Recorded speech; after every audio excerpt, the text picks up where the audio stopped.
entrevistado de hoje é o vereador Regis Bueno, pelo PEN. Regis, você iniciou sua carreira política como um líder comunitário, presidente de uma ONG com políticas públicas voltadas para a juventude. Em 2012 virou essa chavinha, você se elegeu vereador. O que mudou de essencial de uma coisa para outra, de líder comunitário para vereador, para político?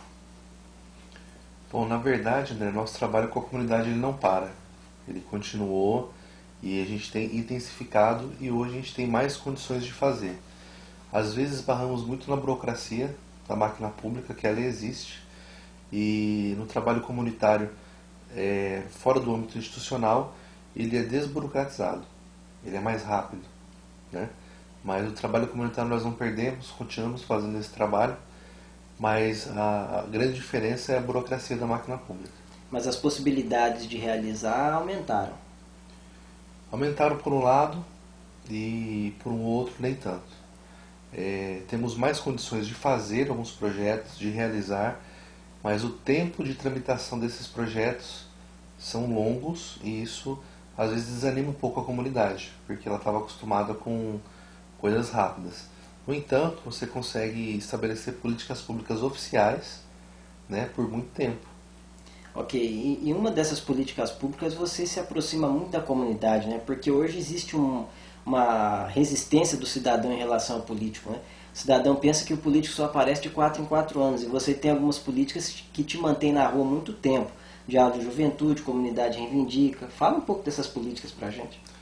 André, a coisa que eu mais escutei durante a campanha eleitoral de 2012 foi justamente isso. Olha, os políticos vieram na minha casa, combinaram algumas situações para o nosso bairro e não voltaram, né?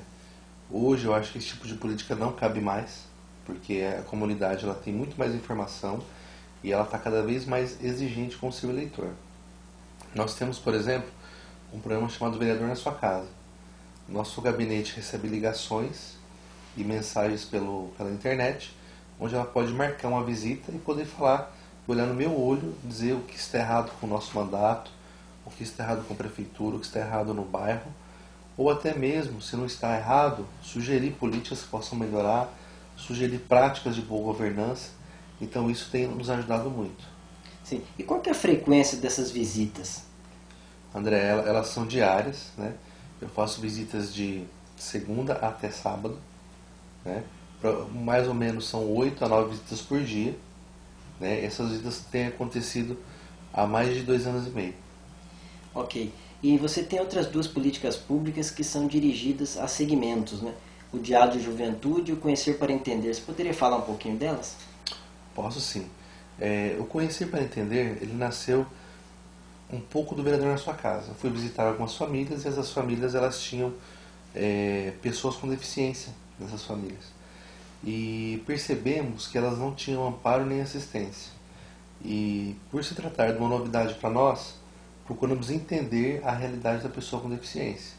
Então estamos coletando os dados, estamos fazendo pesquisas, estamos formulando uma proposta para entregar para o prefeito municipal, com todo o histórico de visitas que fizemos e de algumas sugestões que estamos dando para melhorar a vida da pessoa com deficiência na cidade de Hortolândia, né? E o Diálogo de Juventude é focado para os jovens. Quando você fala que a população em geral ela tem problemas de aceitar a política, eu acho que uma parte tem, mas uma parte quer participar. Mas não daquela maneira chata, com reuniões e aquela coisa maçante. Hoje o mundo exige um dinamismo maior. Então, dentro do Diálogo de Juventude, nós temos atrações culturais, temos debate, e uma série de coisas que o jovem, oficinas também de aprendizado, e o jovem quer isso. Ele consegue fazer hoje várias coisas ao mesmo tempo. E a política ela se passa por aí também. E no Comunidade Reivindica você leva os representantes do poder público até a comunidade, não é isso? Sim, a Comunidade Reivindica, ele funciona assim. Determinada comunidade tem um problema, por exemplo, de asfalto. Aí o vereador, o papel dele é apenas sugerir e indicar, e lutar junto com aquela população. O que nós fazemos? Levamos os secretários municipais, levamos em alguns casos até o prefeito, para dar uma solução, ou resolver o problema, ou dar um prazo pelo menos, né? É importante, a população ela discute muito bem os problemas que ela tem. Então, precisamos levar pessoas preparadas para responder. Toda vez que a comunidade jurídica acontece, é para esclarecer as dúvidas e o eleitor e o munícipe sair de lá com a sensação de que algo vai ser feito ou o que está acontecendo de fato com aquele problema. Mas nós estamos num período de crise, crise econômica, de crise política. Você sente os reflexos dessa crise na rua quando você está em contato com a população? Sim, então, para você ter uma ideia, o percentual de pessoas desempregadas há 4 anos atrás era 2,5%. Hoje está 11,5%. Né? E Hortolândia, mesmo sendo uma cidade que tem muitos empregos e muitas empresas, também sofreu o reflexo da crise. Né? Hortolândia não é uma ilha, ela está inserida no contexto do nosso país e também sentimos essa necessidade, né, de oferecer serviços públicos de qualidade, né, e situações emergenciais também. Né? A gente encontra pessoas com necessidade alimentícia, por exemplo, muito mais do que a gente encontrava antes. Sim, mas apesar da crise, Hortolândia é uma cidade que é um canteiro de obras, tem um orçamento muito saudável, né? Você sente isso, que a cidade, apesar da crise, ela continua prosperando? O orçamento da cidade de Hortolândia ele é bom, mas ele caiu. Né? Não foi uma queda pequena. No entanto, a prefeitura tem mantido em dia o salário dos servidores, tem mantido em dia o pagamento dos fornecedores, né? E está realizando algumas obras na cidade, obras importantes, né? Algumas com recurso próprio, algumas com recursos do governo federal, governo estadual, e não parou.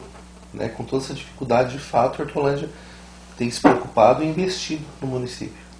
O Regis, Hortolândia teve um período de estabilidade política nos últimos anos, mas nesse ano houve aí um racha entre o ex-prefeito Ângelo Perugini e o atual prefeito Antônio Meira. O que você acha que a cidade ganhou e perdeu com isso? André, essa divisão política hoje ela existe, está posta. Né? No começo isso foi complicado para todos nós no âmbito político, porque foi uma surpresa, né? E os atores políticos estão se adaptando a essa nova realidade.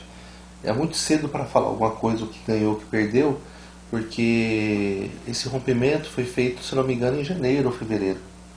Né? Então ele está muito recente.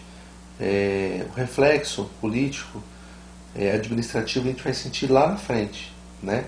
Hoje o que a gente pode dizer é que tem grupos políticos diversos disputando espaço. Né? Tem amigos do lado de lá também. Não sou daquele cara que vai fazer uma política descendo o pau nos outros. Eu acho que todos têm suas qualidades, né? Todos têm seus defeitos também. Mas é um quadro novo. É um quadro que aos poucos a gente vai ter que se adaptar. Ok. Regis, muito obrigado pela entrevista. Esteja à vontade para as suas considerações finais. André, agradeço a oportunidade que você está me dando aqui de poder falar um pouquinho sobre a cidade de Hortolândia, um pouquinho do meu trabalho. Quero dizer que tenho feito esse trabalho de prestação de contas, de mostrar o que a gente faz de forma transparente e clara. Né? Desejo muito sucesso a esse projeto. Eu acredito que muita gente tem que fazer isso, tem que conversar, tem que ser questionado, tem que ser perguntado. E está de parabéns pelo trabalho aí.